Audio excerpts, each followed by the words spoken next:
Hi, this is the Nursing Interviewing Skills Lab Prep online, and this will be going over what you need to do as far as getting ready for the lab. See the student handout. There are readings in Wilkinson and Treese in both volumes. F.A. Davis online resources. There's a podcast I would like you to review. It's only 5 minutes. You can listen to it anywhere. These are free resources, so make sure you sign up and listen. I think you'll really like it. Also, the patient interview form. Take a look at that and make sure you bring it to the lab. This entire process is going to be based on 3 lectures that you've already had: the nursing assessment, the health and illness, and therapeutic communications. The whole idea is that we're taking the theory and putting it into practice. So you may want to review those. And what's going to go on in this lab?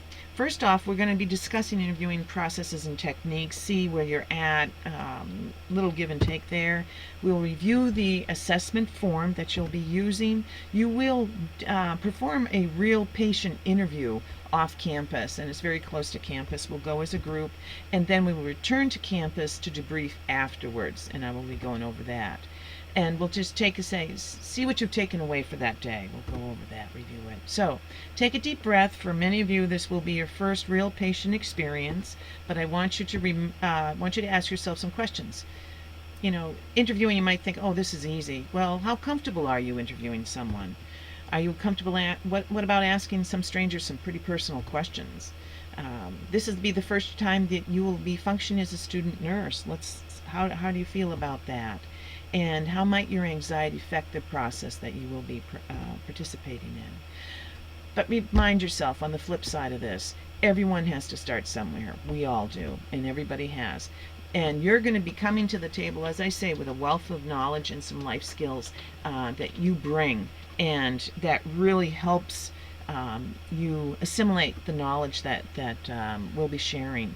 Remember, you're never alone in this. In fact, in the interview, you will have another student with you, so there will be, you won't have to do this solo. All patients have volunteered, so remember that. They're there, they know you're student nurses, and they know what you're going to be doing, so don't be nervous about that. You'll be discussing the components of an interview.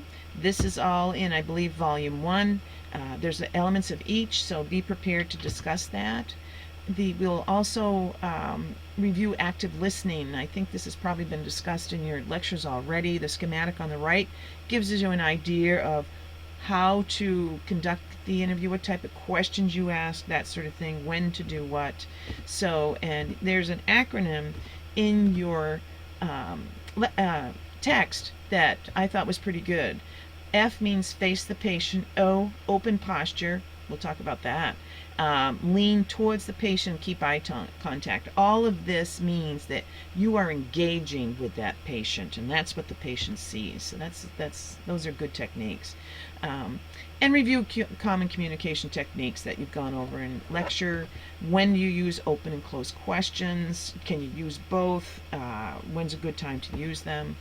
And observe. Observation is probably one of the most powerful tools that the nurse has, and I mean that it truly is. It is deliberate use of all your senses to gather and interpret patient and environmental data. So that means you're going to be using everything here. See, hear, smell, feel, everything but taste, folks. But you can learn so much just by observing the patient, the room, etc. And also, what signals are you getting from the patient when you're asking them the questions during the interview? How is the patient dressed? How does their skin look? You don't have to touch them. We're not doing any hands-on assessment here, but there's so much information that you're going to be able to glean. So once you finish, we're all going to come back to the lab, the nursing lab, and we will debrief. And where this debriefing might be the first time for you folks, I just wanted to go over it a little bit. It's to actually reflect and provide feedback to you based on the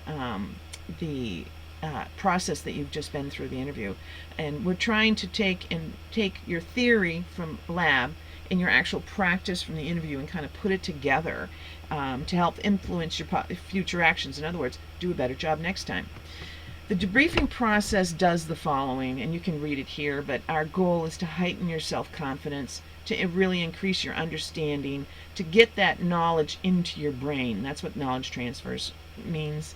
And to look at some best practices. You're going to be sharing those with each other, and ultimately have some safe, quality patient care.